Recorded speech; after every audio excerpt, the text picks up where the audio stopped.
If you could just give us your name, start to tell us a little bit about yourself to get us started. Well, my name is Charmian Redwood. And let's see, I had an experience 45 years ago that completely changed my life. I had what they call a near-death experience. I'd just given birth to twins. The birth went horribly wrong. Everything that could go wrong did go wrong. I ended up with massive blood poisoning, like pints of blood in the pelvis that they didn't know about. All went septic, got blood poisoning. So they rushed me back to the hospital. And the first night that I was in the hospital, I experienced myself just floating up out of the body and looking down at the body from up here and realizing that nothing of me is in that body. It's Hmm. just a house that I live in, but it's not who I am. So that was surprise number one. And then I just floated away. I was going up and up and up and up, and there was no fear. It was very peaceful. And I knew there were angels wherever I was going. I didn't know where I was going, but I knew there were angels there. So then I just floated into this golden light. It was an ocean of love, just pure love. And everything you could ever want or need was just here in the light for you. It was the source, it was oneness, it was home. So I knew this is who I am, this is where I came from, this is where I want to be. This is real. And everything down there that that little body is doing is not who I am. It's just a story that I'm making up as I go along. So I'm floating in this golden light, all blissed out. And then Jesus comes to float in front of me. And I was not a Christian, so I was very surprised. And I'm saying, are you sure you want to talk to me? I'm not a Christian, you know. Yeah. And he just looked into my eyes with complete love, forgiveness, acceptance, no judgment whatsoever. It's like he saw me, he saw my soul, he saw who I am. And he didn't care about all the little things that I never done anything horribly wrong, but all the little things that I thought I might, oh dear, I shouldn't have maybe said that, or I shouldn't have done that. He really didn't care. He just looked into my eyes, and it was like looking at the universe. It was so beautiful. And then we had this conversation in my head, this telepathic conversation. And he said, because your heart is pure, if you want to, you can stay with us in the golden light, which I know now know to be quite unusual. They usually tell people, you got to go back now. It's not your time. Yeah. Anyway, he said, you can stay with us in the golden light, but we're asking you to go back. Makes me cry just thinking about it 45 years later. It was just so loving. I'd never experienced unconditional love before. He said, we're asking you to go back because the world needs your love, your wisdom, and your healing. Well, at the time, I was just a really normal person. I was a school teacher, loved my work, teaching kindergarten, loved the kids. But I was not a spiritual person. I didn't meditate. I didn't have a religion. I just always knew there was something more than just what we see here, but I couldn't put a name to it. So I said, how can I go back down there knowing that this is where I belong with you? This is my home. This is where I belong. So his heart was this blazing blue star. He took a piece of his blue star and he put it into my heart. And then he said, now you will know that I am always with you. So the next minute, I'm back in the hospital room, floating over the body again. I don't remember agreeing to come back, but there I was. Uh, I think I was set up really because I'd just given birth to twins. This was Yeah, how I got the blood poisoning. And they were 10 days old. And their father didn't want children. He was older than me. He blamed me yes, for having not just one child, but then we had two. So there was no way I was leaving my babies with a father who was less than 100% invested. And they were my babies. I invited them, I invited their souls. I just really wanted children. I loved children. Anyway, I came back for my children. And then everything that I had done in my life, the degree, the career, the teaching, the mortgage, was completely meaningless. I was not the same person as I had been the day before when I left. I just knew, one, there is a plan for this whole planet, this earth, that is lifting it up into love. And two, I said, I want a way to take other people to experience what I just did because it totally blew my mind. Experiencing myself as a soul, as I really am, not just this limited, very small human who's struggling with all kinds of physical issues. I just knew that I wanted to share this with everyone without them having to do the drama that I did. It was a bit dramatic the way that I did it. yes. So I just offered my life. I just said, wherever you need me to be, let me know and I will go. I want to do everything that I can do to make sure that this plan, this divine plan, I call it, actually works, and that we do Yeah. change this planet out of hate and division and war into love and peace and harmony. So my whole life changed. It took me about 10 years to really understand what had happened to me because nobody, this is in 1980, so nobody was talking about a near-death experience at that time. Mm, I think I'd only read Raymond Moody, Life After Life or something. yes. But nobody, it wasn't something that people talked about, so I didn't really understand it. But I just gave up teaching, left the husband, and started wandering. And I found that I was just always being guided from one place to the other. And first I found that I could do healing, laying on hands, just spontaneously happened. And then I started talking to people while I was doing healing on them. And I was taking them back to the golden light. I was talking them up to that place. So I evolved over time. First, this way of using hypnotherapy, because I realized that was what I was doing, was Yeah. actually hypnotizing people into the light. So now I've developed this whole program, this specific method called authentic self-hypnosis, where first we go and experience the soul. It's not enough to have a concept, oh, yes, I'm a soul. You got to actually go there and Hmm. experience all of that consciousness, which is unlimited. You experience yourself expanding out to touch all of life. And it just blows people's minds. So then we have a conversation with the soul. What does the soul want to tell you? And it's always, you're doing much better than you think you are. I like that.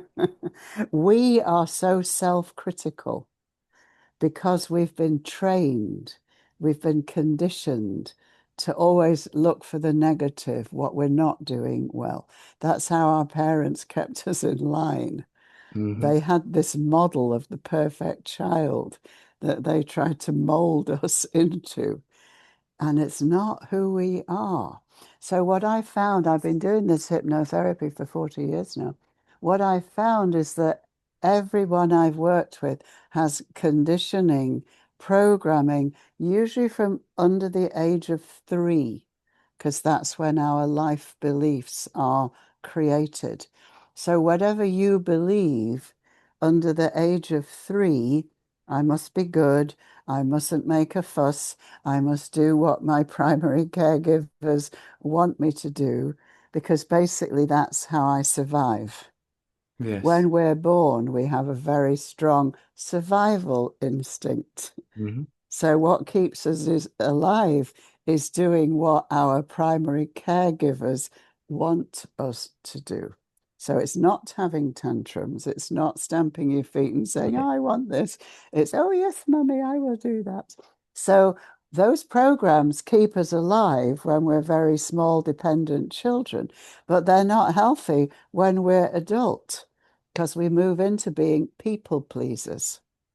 We Yes. suppress our own needs, our own desires. We put up with ridiculous relationships, either at work or in a personal relationship, with people who take, who control, who abuse, who disrespect us, because that's what we have been trained to accept.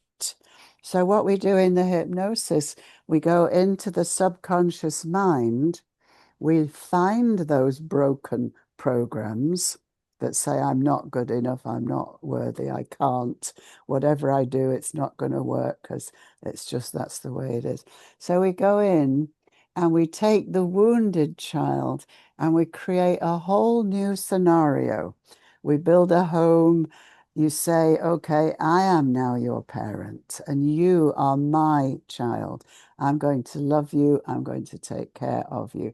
So then you go into the home, sit by the fire, holding the child.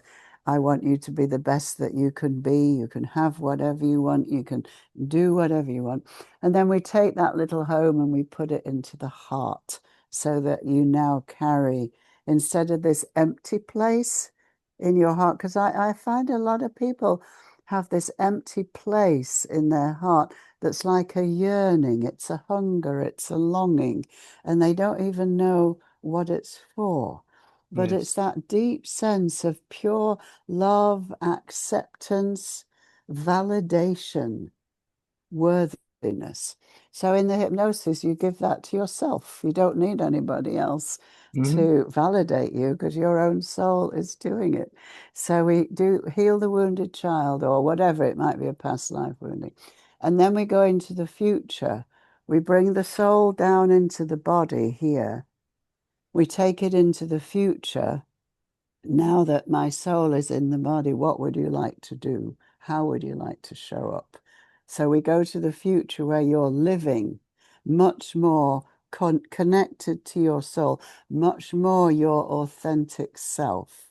And then we say, so how do I get from where I am now to where I'm going? So it's like a whole roadmap of who I am really, where I've been. We do a past life regression, what's stopping me, which is your trauma, your wounding, and where am I going? So it only takes 2 hours. I've worked with people all over the world, and so many people connect with me years later and say that was the turning point of my life because you realize who you are.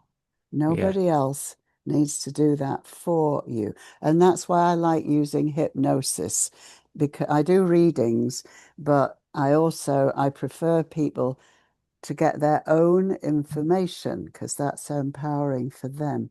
So obviously, the soul knows everything about you. So Hmm. whatever is happening in your life, work, money, relationship, health, we just go and ask the soul. So what's this about? Why have I manifested this horrible thing? And then what I found over the years, it's always the soul trying to get your attention, Hmm. teaching you a lesson. And then once you figure out what it's about, what the lesson is, then you don't need the condition anymore. I've worked with people with very severe health issues, physical issues, and they can just go because you don't need that lesson anymore. So what Hmm. I've learned is there are no victims. Everything that happens to you in your life, every person that comes into your life is coming to teach you something that your soul wants you to know. And quite often, it's where your wounding is. I call the people who challenge you, who upset you, who do things that hurt you, they are your shadow mirrors Right. who you have invited in to show you where you are wounded. What is it in me that invites this behavior? Somebody disrespecting me. Why did I call this in? Do I still want to play that game? And if it's no, goodbye. So we look at soul contracts. We look at why is this person in my life? Why did I choose those parents? Because, some of us had really difficult childhoods with a very abusive parents that we chose so that we could learn something. So now I'm 74 and I have a completely different life to what I would have Hmm. had if I'd stayed school teaching. I channel all the masters, all the angels. I teach channeling, I teach meditation, because to me, the other world, the spirit world that we do not see, that's the real world. And this world is like a reflection of it. And the more I can help people to open the veils, because on the other side is just love and peace and kindness. So healing. I work a lot with Mother Mary and Master Jesus, and no matter what you have done, they just love everybody unconditional. So I feel very blessed in my life. I do sound healing, I do the hypnosis, I do Akashic Soul record readings, I teach channeling and meditation. So I feel unbelievably blessed to be here. Yeah. Now I'm glad to be in the body. I, Yeah. I would not have said that 45 years ago. Well, that is a wonderful story, and I have a lot of ideas and things I'm thinking about and taking notes Absolutely. on that I can bring up for now. But I just went straight to the deepest thing I could possibly say. I think reflecting on you here is I was thinking the beauty of that love that you were talking about, that unconditional love. My thought about it is that love can do what nothing else can do because it is boundless, and that any other state of consciousness is limited. It has little rules it has to follow, or even, something that's like, I don't know what you call it, lower plane of consciousness, something you might call evil, something like that. It has a very narrow band of things that it can do. It has less freedom, but it feels like love is the most free state that you could possibly be in. Like you can change anything. Anything is possible with love because people say, "Oh, that's not possible. I can't be forgiven," or you know what I mean? And then love says, "Yes, you can." It's just like an endlessness to it, right? And it's right there. You don't have to do something to deserve it. It's already there. You just ask and Yeah. then you forgive yourself. Because that's actually the hardest thing when I take people through forgiving people who have done harm to them. What I find is people find it hardest to forgive themselves. So it's something that I do for myself. I say, I forgive myself for inviting in this challenging lesson. If I could have learned it a bit easier, I would have done, but I didn't. I Yeah. chose this illness or this person to come and irritate me or whatever. Yeah. And then I was thinking when you mentioned something about the age of 3 being when we learned the broken programs. Hmm. I had a funny thought, which was, what if a lot of people basically stayed at 3 and they haven't, like, they think that that's some part of them at a subconscious level thinks that they've learned all the rules that they've needed and they learned just those programs at 3 years old, be a good person, please mommy and daddy, do what they say.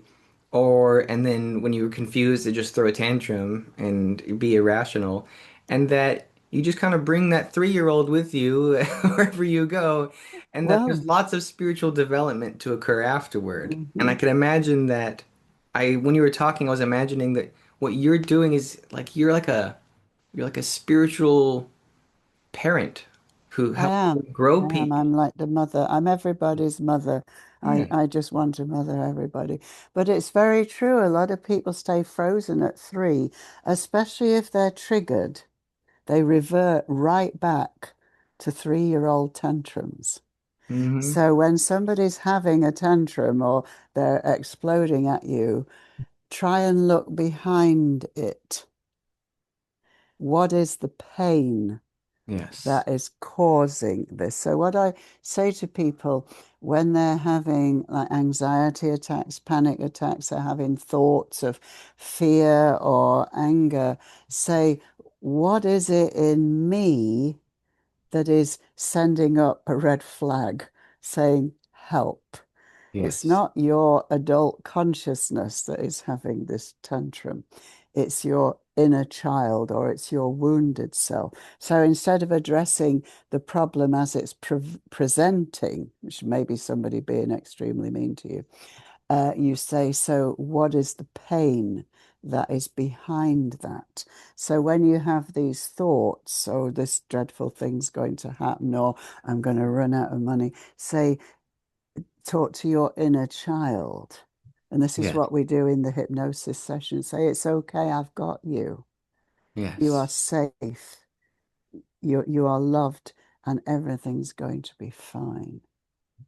That's interesting because then I'm seeing the connection between, being the 3-year-old or the person who's panicking and you're like you were saying survival mode. You're Hmm. doing you instead of doing things out of some kind of like instinct, like finding out like you say who you really are inside. You're doing things out of survival, which it has a purpose, but it might not be what you really want.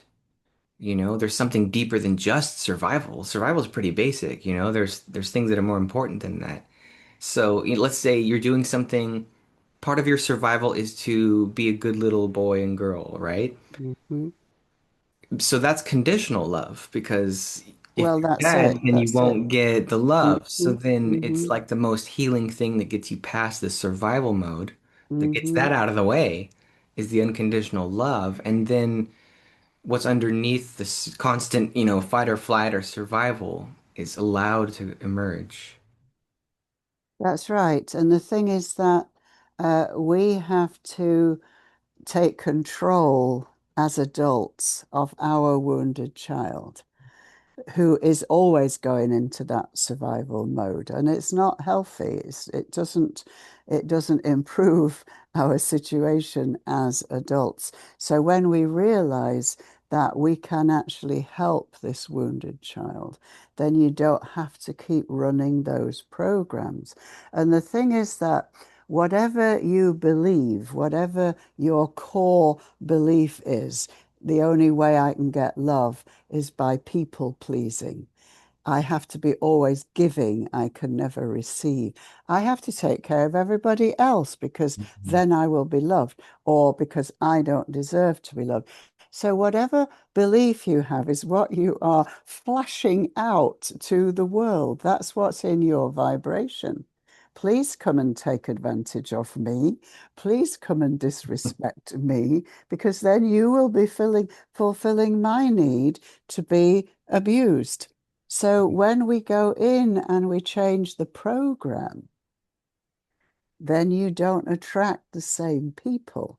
When you realize I am completely lovable, I did nothing wrong, I was just surviving because I was very little. I did nothing wrong. I deserve love. Guess who shows up? People who see you, people who love you, people who value and validate you. So you're changing your inner belief changes your outer experience. So we change the belief first, and then your world starts to change. And I had a lady in Cincinnati many years ago. She was about 48, I think. She'd never had a successful partner relationship. And it went back to her childhood, where her mother just never showed affection, made a fuss of her. She'd never had a birthday party Wow. since as a child, never Mm. had. So in the hypnosis, this is what we do. We reframe, we reprogram. So in the hypnosis, we gave her this amazing birthday for her fifth birthday with balloons and party and cake and the whole deal. Well, the next week, her soulmate turned up and they've been There's a together present for ever you. since. Well, she was blocking it Yeah. because she didn't believe she deserved it. Because what she'd learned from her childhood, you don't deserve anything. You know, this is the way my parents raised me. We feed you, we clothe, well, my mother, we feed you, we Yes. clothe you. What more do you want? Right. Affection, what's Hey, that? I put a roof over your head, Yeah. isn't that all you need? And that, especially the older generations, they're still living out what I call the Victorian legacy, which did come from physical hardship, but also religious, puritanical. Mhm. If it's frivolous, it's bad. You shouldn't be doing it. Singing, dancing, all that is very sinful. No pain, no gain. Yes, beat the rod, spare the child, for heaven's sake. Who invented Mhm. that one? Yes, yes. So we are still weaning out that whole mentality from the human race. Well, especially in the West, it's not so much so in the indigenous people. They're much kinder to their babies and their children. Yeah, so we're changing the legacy, and now we need to remove it in ourselves so that we don't Okay. keep reliving our ancestral beliefs. Life is struggle, life is hard, it's always going to be difficult, it's always going to be challenging. So don't expect it to be any different. Hey, well, that's kind of almost like what we were just saying about the survival mode. So if you're saying that Victorian era or before that too, but maybe Hmm. that means like the most recent example of its extreme version, um, especially in maybe like cultures that we, like our ancestors specifically came from, is this idea of like if you have to go through hardship, you got to have a stiff upper lip, you got to be Hmm. tough. Hmm. You know what I mean? You got to Yeah. not show emotion. And it makes sense because if you were like I don't know, living through hard winters, starvation, what have you, Hmm. uh, literally people coming to attack you, having that constant, it's like on a societal level, there would be fight or flight and survival. Hmm. It would make Yes. sense that you would want to be toughened up, but it's like you're not meant to be in that state forever. It's a temporary mode, you know? And just speaking metaphorically, there are times when you pick up the sword and shield and do have to, have maybe be more on guard than normal. There are days when you do that, but then you put the sword back down, Hmm. right? And Hmm. you have to relax. So I like what you're saying, putting it in seems more like practical terms for me, because when people will talk about, I don't know, like ancestral things or generational problems. Sometimes it seems a little bit airy-fairy, and I'm like, well, what exactly is going on here? But I can imagine you saying, well, it's very practical. We came from parents who t teach things a certain way, impart these broken programs onto their children. Maybe, you know, on a collective level, society has kind of flipped, and the way people generally talk about things is different. We're more open Hmm. about parenting and being more Hmm. gentle, and but it could be that that's just the way that we speak.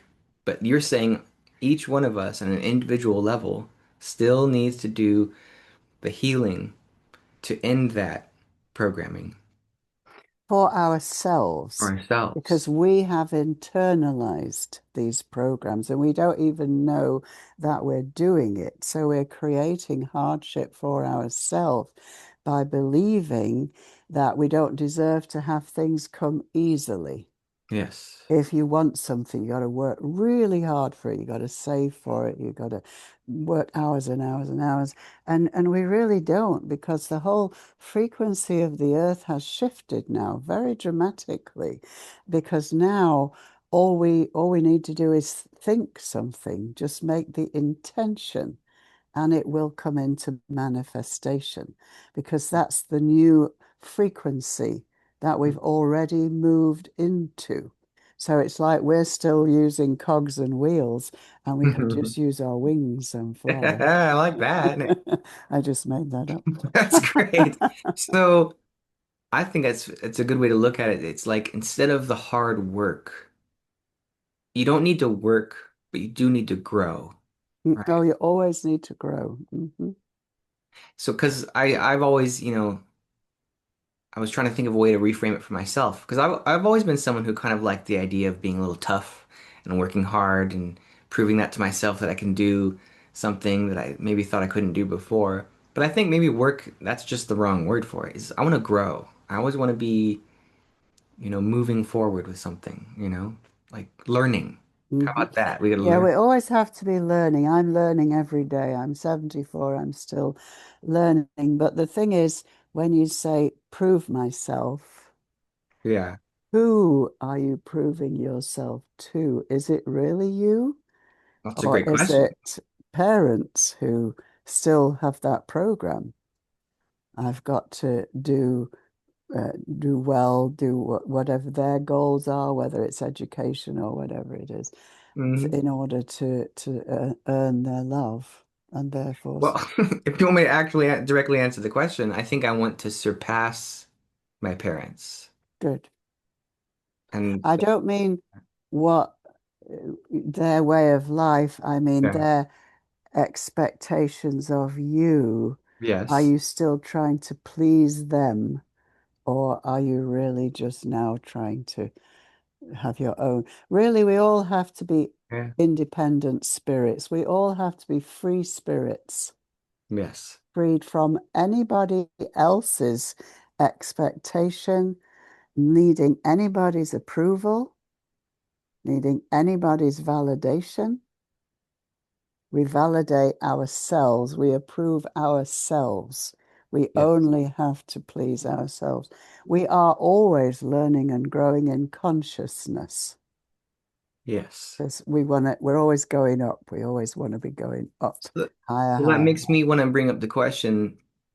So I love that, and you're totally right. So what I'm wondering about is if it's about validating ourselves, what happened when you had that near-death experience and then Jesus came to you? So was he helping you to validate yourself? Did he, with his yes, unconditional love? that's what happened. Yeah, He loved me unconditionally, and he took away all of the self judgment, self yeah. deprecation. Almost he laughed. It's like, what are you even worried about? Why are you even thinking that? He just looked at me like, are you kidding? That's wonderful. I like that. Yeah, Oh, wait, another question I had for you was how the heck do you just stumble upon hands-on healing?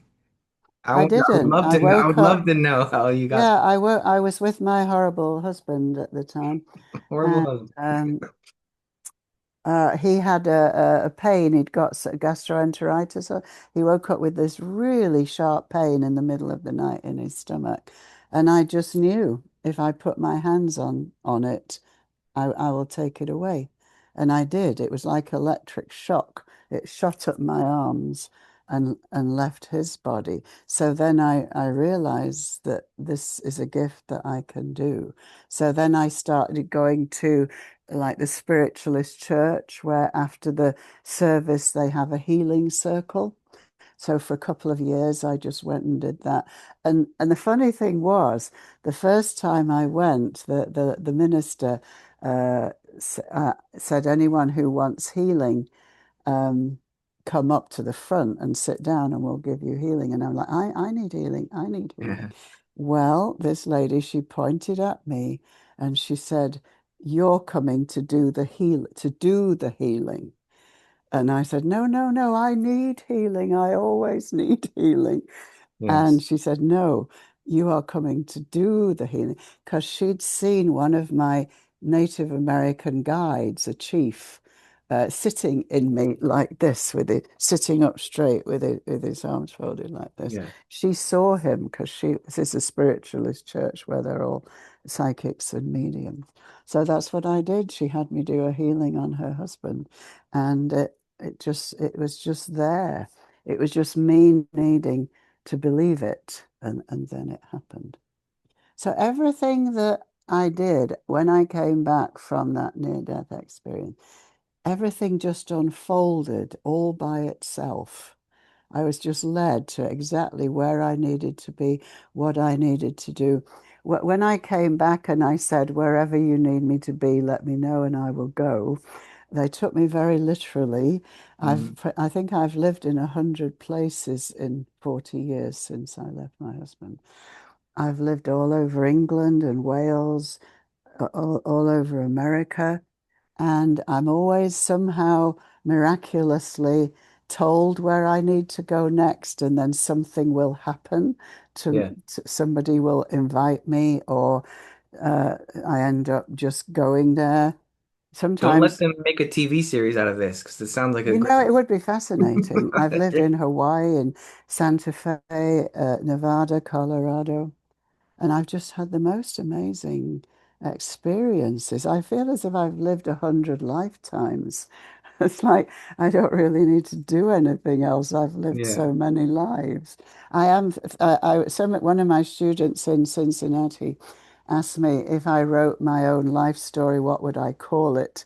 Without thinking, I said 10,000 miracles, because miracles just arrive. When I need something, it just arrives, even before I know I need it. Somebody will say, "Oh, do you need this?" And so I've just learned to trust that. I live on what I call radical trust. Hmm. You don't always know what's coming. I often don't know what's coming, what's next.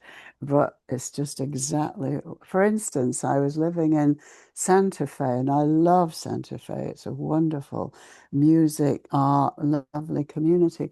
But the cold and the wind, the blowing sand was getting to me. And I was making a vision board with some friends on January 1st, and I just wanted to go to Hawaii. And I'd put on my vision board snorkeling in the blue waters of Hawaii. Yes.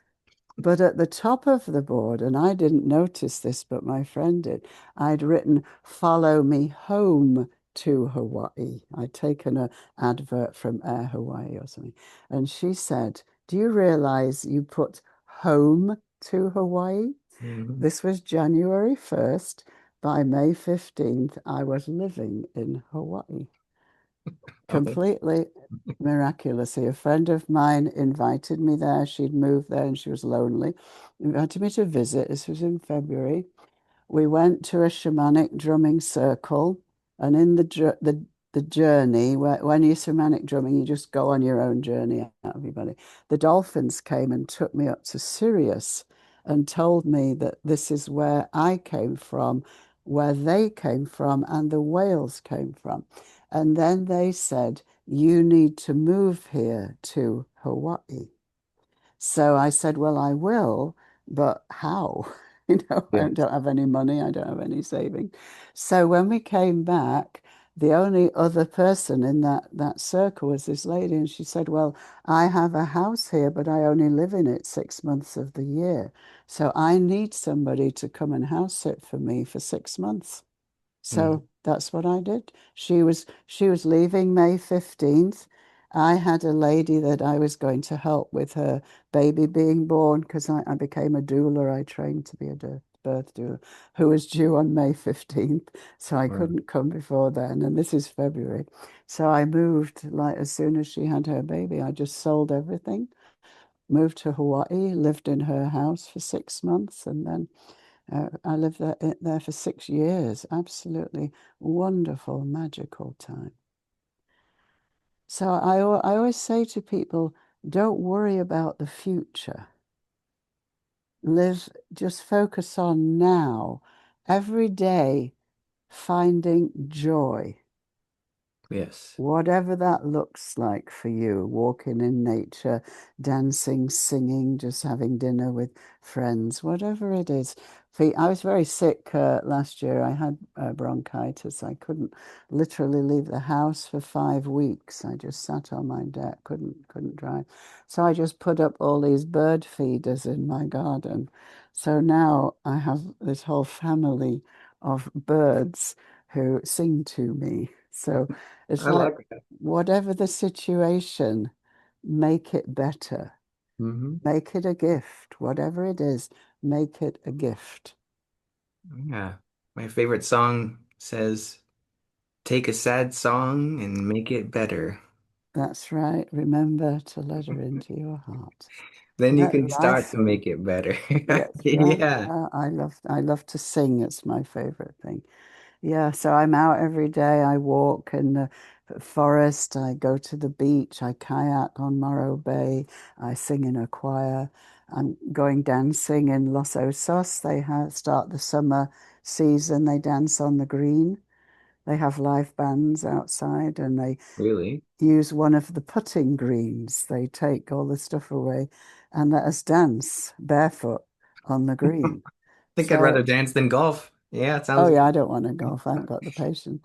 But there's so wherever you live, and I've lived everywhere, there's something magical. There's something beautiful. So go find it. Go find it. Hey, well, I found you. Do you still live here at the moment, or are you still It's wandering? infectious, yes. I live in Los Osos and I feel as if I've come home. Yes. Well, one of the books I've written is about Lemuria, and this area of the Central Coast is part of Lemuria.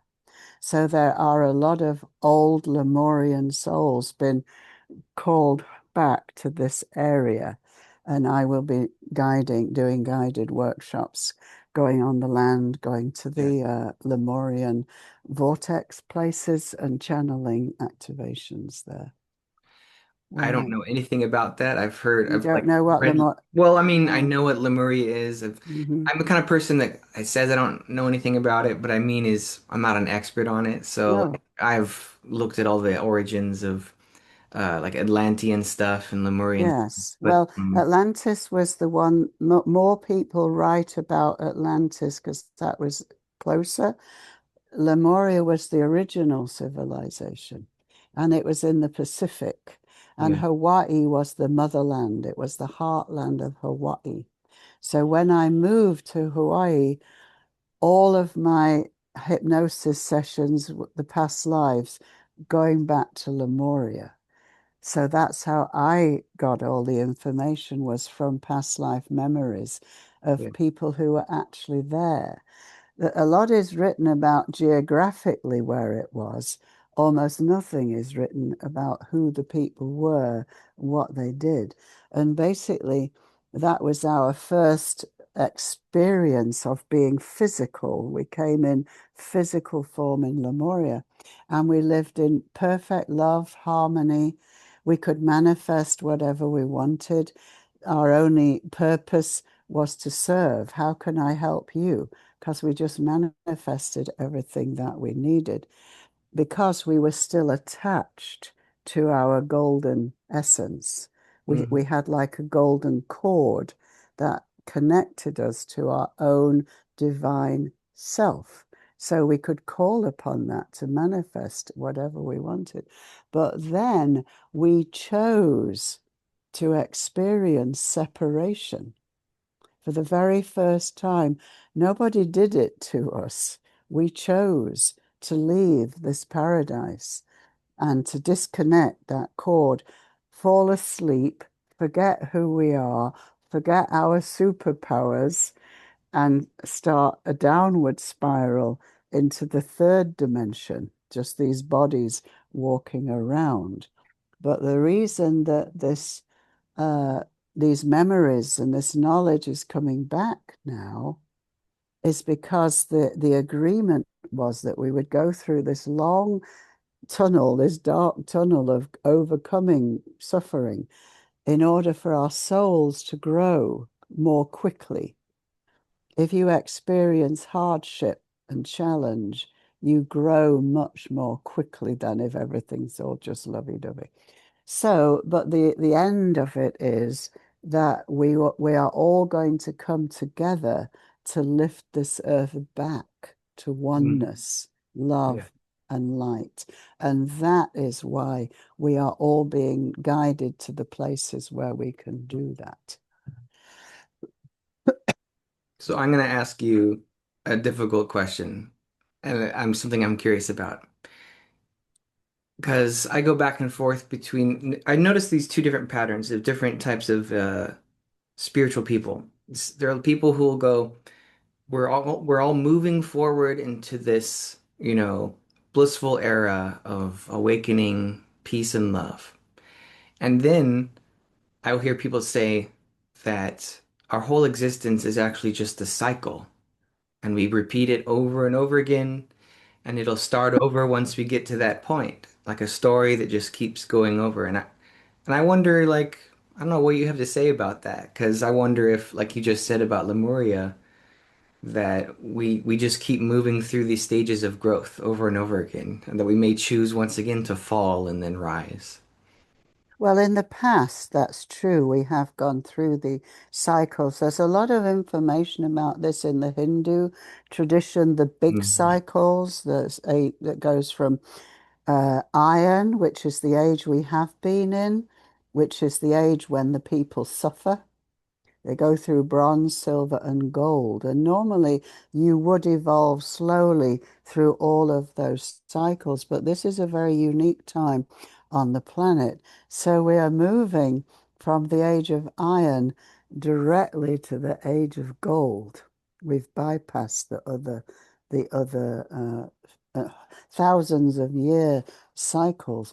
So this time when the earth shifts, because we're not on the same time frame. We're moving dimensions. Yes. That's the difference. If we were in 3D, we would keep doing these cycles, yes. But the Earth has already shifted. The Earth shifted into the fifth dimension on December 21st, 2012. That was the end of the Mayan calendar that people thought was going to be the end of the world. Well, it's the end of the old world. So what is happening now is that the worlds are separating. There's the old Earth, which is dying, that is, the 3D Earth is going to just disappear. It won't be available anymore. The third dimension will not be available anymore after a certain period of time.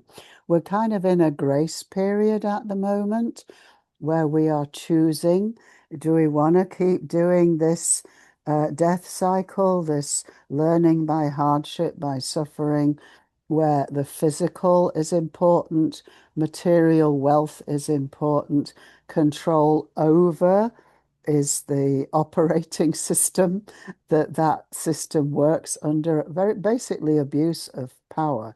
So that cycle is ending. That's the very much the Atlantean energy is ending. Up here is the new Earth, which is in the fifth dimension, where there is no time anymore. So every one of us has to choose, where do I want to dance?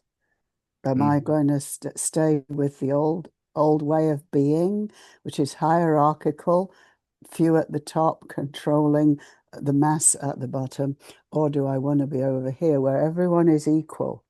Each person is valid equally with everybody else. Now, the thing is that this old earth is disappearing, and the third dimension will not be available on this planet. So people who want to keep on doing that ego experience thing, Mhm. they won't be doing it on the earth. They'll have to go do it somewhere else. So that's why everything appears to be in chaos at the moment. The image that I was given to explain it, it's like underneath there's this black oil, like there's this oil, and it's all floating up to the surface in bubbles Yes. so that it can dissipate. So everything that's wrong with the way we have been living for the last 30,000 years, it's all coming up to the surface now.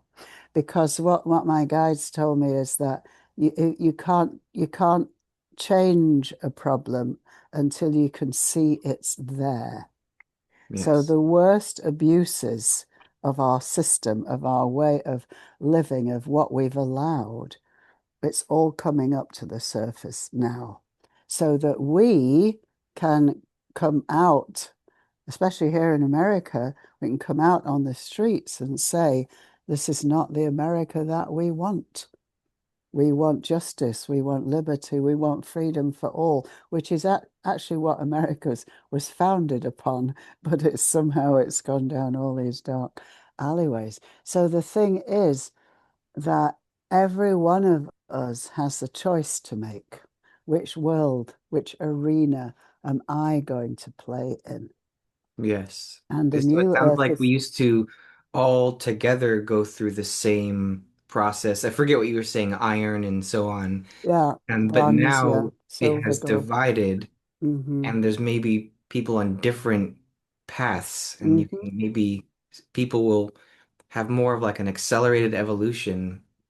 And it's almost like, I hate to use those terms, but it's almost like being left behind or almost like a rapture, people who are still living it looks like in the same world, but you're saying 3D, 5D are actually happening simultaneously. Yes, they are. And that's the thing. It's the rapture implies that we're all going to be lifted up and taken to heaven. Well, it's actually right here. We're not going Yeah. anywhere. We are bringing heaven down. Yes. We are not going up. So all that 5D is what you said before, love. Yeah. Just start right now. Where can I share my love in my community, in my world, with my neighbors, with my friends, with the people I work with the children, with the elderly people? Who needs my love? Basically, everybody. So wherever you go, this is what I do. I laugh and I joke and I smile to the people in the at the checkout who just stand there all day going ding, ding, ding. That would drive me absolutely nuts.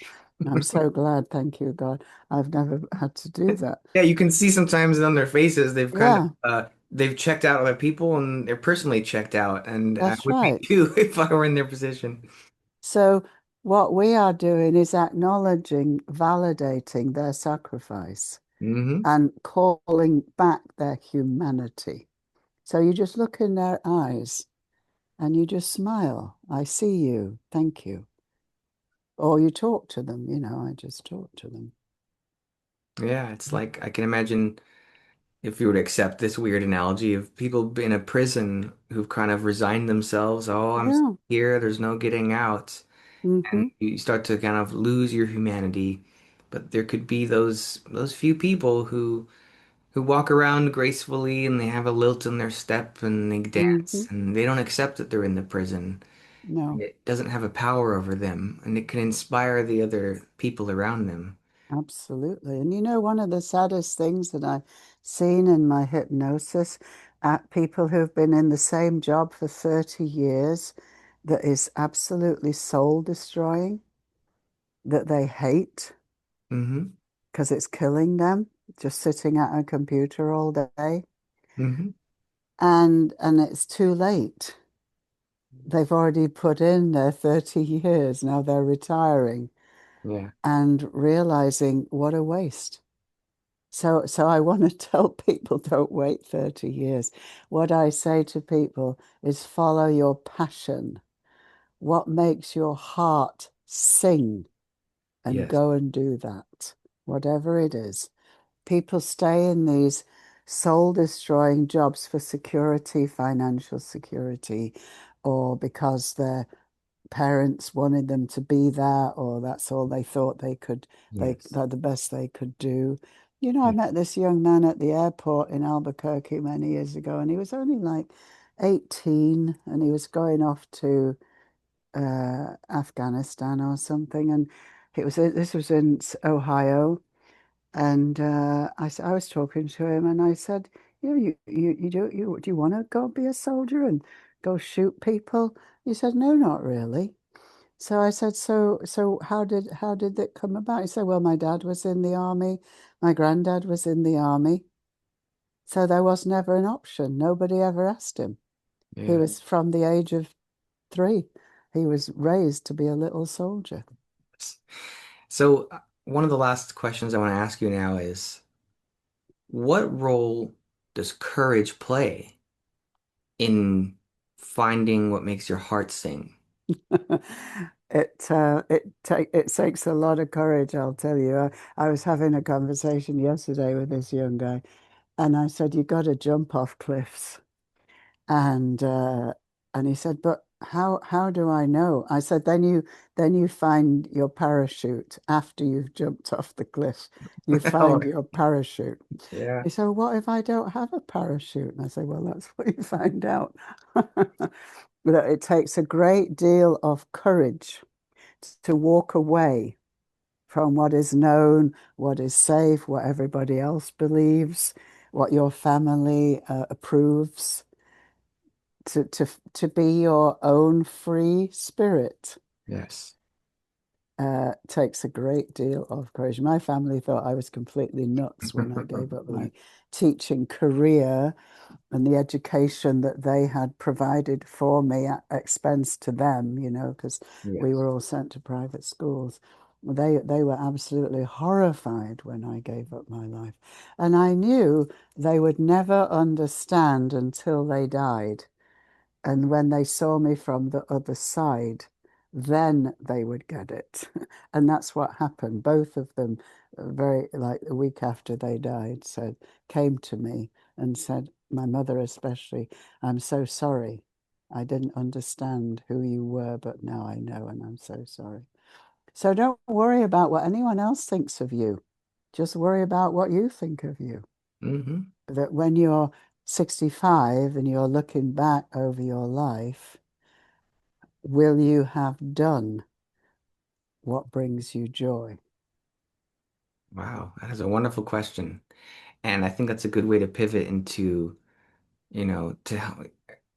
if people want to go down that road and not have been that person who spent 30 years in front of the typewriter or a typewriter. I don't know what era I'm living in. Yeah, sorry, you've been superseded. You're Um, obsolete, sorry. yeah. Um, how can people work with you if they're interested in learning more? Well, I work on Zoom. I do a lot of my hypnotherapy work by Zoom. Hmm. I'm also available in person at Central Coast. So my website is Ash Hypnosis. And you can find me there. I want to say one more thing because I had this near-death experience. I have no fear of death. Death is like, oh, I Yeah. keep saying, can I come home now? And they go, no, you haven't finished Yeah. yet. But I've worked a lot with hospice because death is something, a grace. Death is a grace to me.